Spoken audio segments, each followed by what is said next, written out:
नमो नमः। अजेयं भारतमिति वार्तावाहिन्यां समेषां स्वागतम्। अद्यतन अस्माकं चर्चाविषयः किं सत्यं का मिथ्या इति। नायं वेदान्तसम्बद्धः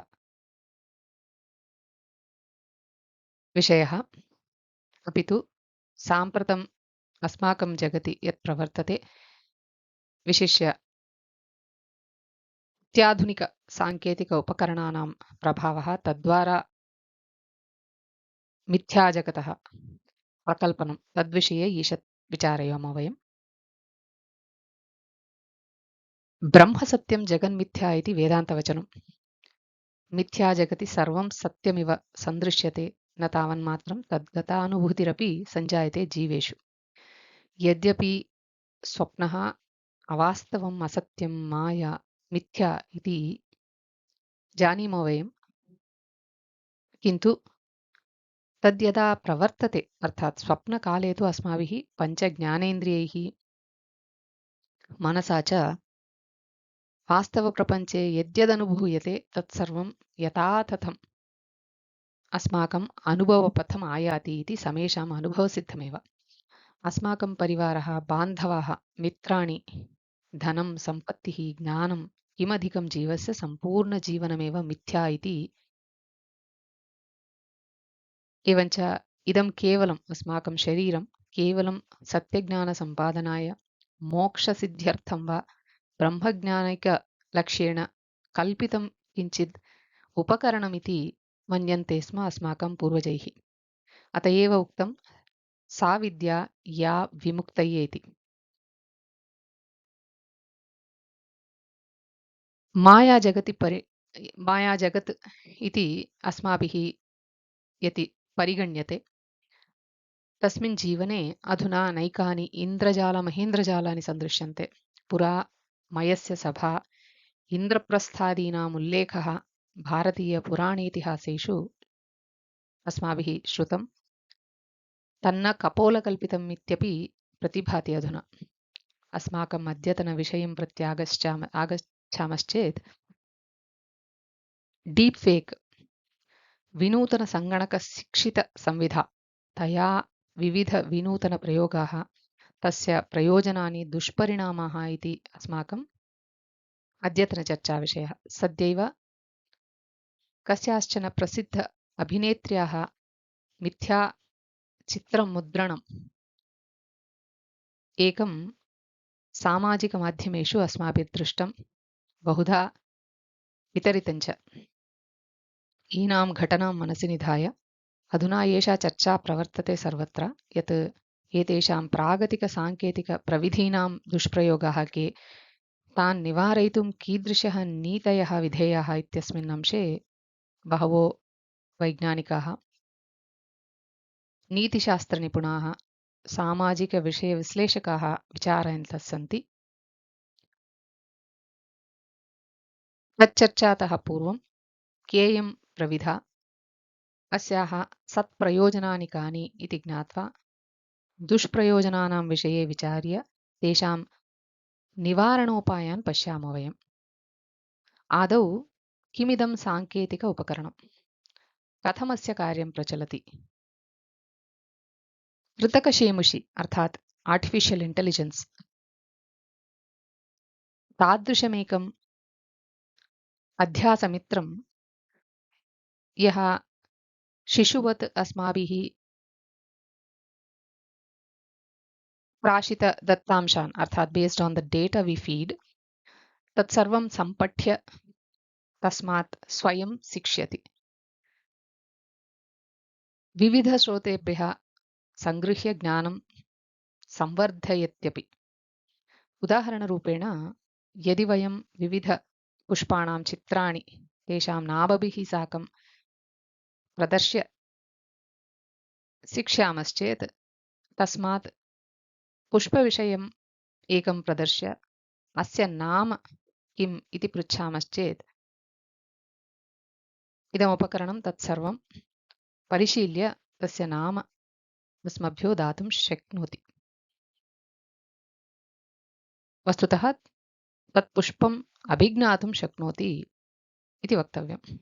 न तावन्मात्रं ध्वनितरङ्गान् परिशील्य तद्गतभावान् अवगन्तुं तस्यैव ध्वनेः अनुकरणं यथावत् अर्थात् भावसहिततया कर्तुं शक्नोति, तदपि विविधभाषासु।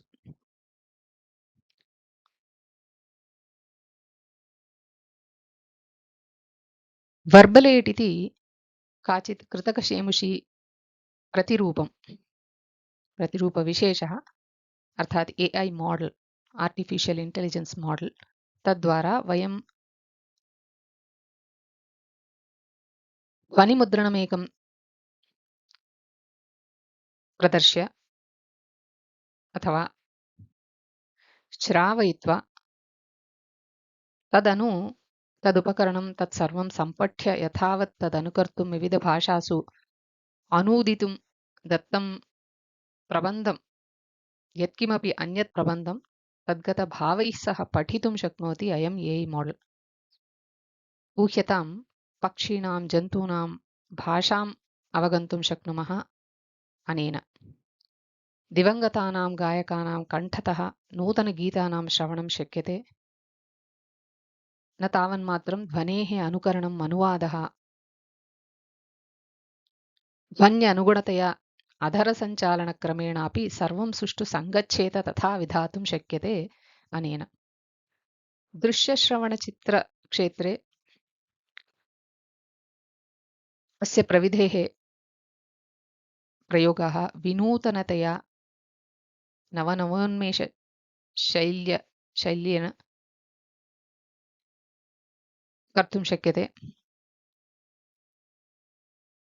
एतादृश एव माइक्रोसॉफ्ट संस्थया संरचितः अन्यदेकः AI प्रतिरूपः WAL-E।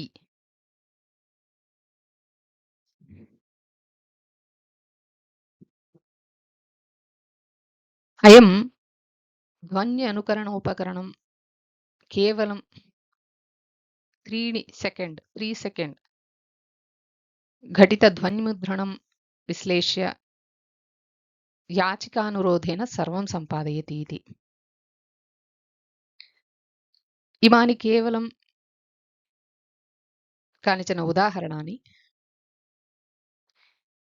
एवमेव अत्र मिड्जर्नी इति अन्यदेकं प्रतिरूपम्। अयं कस्यचित् वस्तुनः विवरणं श्रुत्वा तद्गतचित्रं स्वयं संरच्य प्रदर्शयति। ऊह्यतां यदि शकुन्तलायाः अथवा दमयन्त्याः काव्येषु वर्णितं रूपम् अस्माकं पुरतः यथावत् प्रत्यक्षं भवति चेत्, अथवा अस्माकं रामायणभागवतादिषु उपवर्णितं भगवत्स्वरूपं सम्पठ्य क्षणाभ्यन्तरे अस्मत्पुरतः भगवद्रूपम् अक्षिसात् भवति चेत् कियान् आनन्दः स्यात्। सद्यैव भगवतः श्रीरामस्य रूपं AI उपकरणेन एवं जनितमासीदिति, किन्तु अस्य चित्रस्य आदिकविवाल्मीकिवर्णित श्रीरामरूपस्य च न कोऽपि सम्बन्धः। किन्तु इमे AI प्रतिरूपाणि कालान्तरे इतोपि सामर्थ्यम् एतेषां वर्धते इत्यत्र नास्ति संशीतिलेशः। एवमत्र मनुष्यशिशुवत् चित्रध्वनिरूपदत्तांशानाम् अर्थात्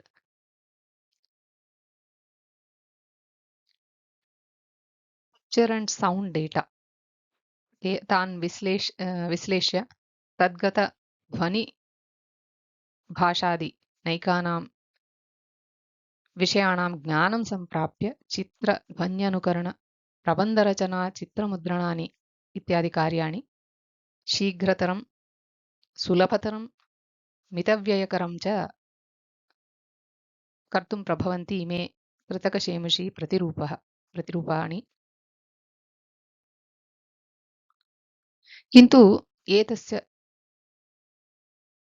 दुष्परिणामाः अपि बहवः सन्ति। यथा सद्यो घटितः उदन्तः मायामृगवत् जनान् आकृष्य स्वजाले पातयति। एकस्य कुकृत्यम् अन्येन कृतमिति, एकस्य दुर्भाषा अन्यस्य इति च सुलभतया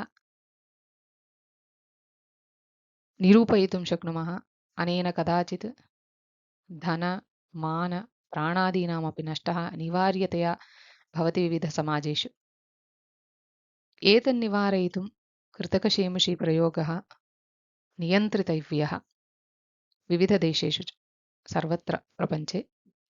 अस्य दुष्प्रयोगाः खण्डनीयाः, अपराधप्रमाणानुरोधेन दण्डाः विधेयाः, कठोर अनुशासनेन ते अनुपालनीयाः इति सर्वैरङ्गीक्रियते। किन्तु नूतन उपकरणानाम् एतेषां विषये सम्यक् विज्ञाय प्रयोगपद्धतीषु मार्गदर्शकमन्त्राः कल्पनीयाः। एतदेव विविधदेशेषु विद्यमानानाम् एतत्सम्बद्ध अधिकारिणां, विशेषज्ञानां, सामाजिकविश्लेषकाणां तक्षणकर्तव्यम्। प्रत्येकं विनूतन उपलब्धेः दुष्प्रयोगाः सर्वदा शक्यन्ते एव। धर्मबद्धप्रयोगाणां प्रोत्साहः स्यात्। समुचितनीतिभिः दुष्प्रयोगाणां निवारणं भवेत् इत्येव अत्र आशा। प्रतीक्षामहे। जय हिन्द।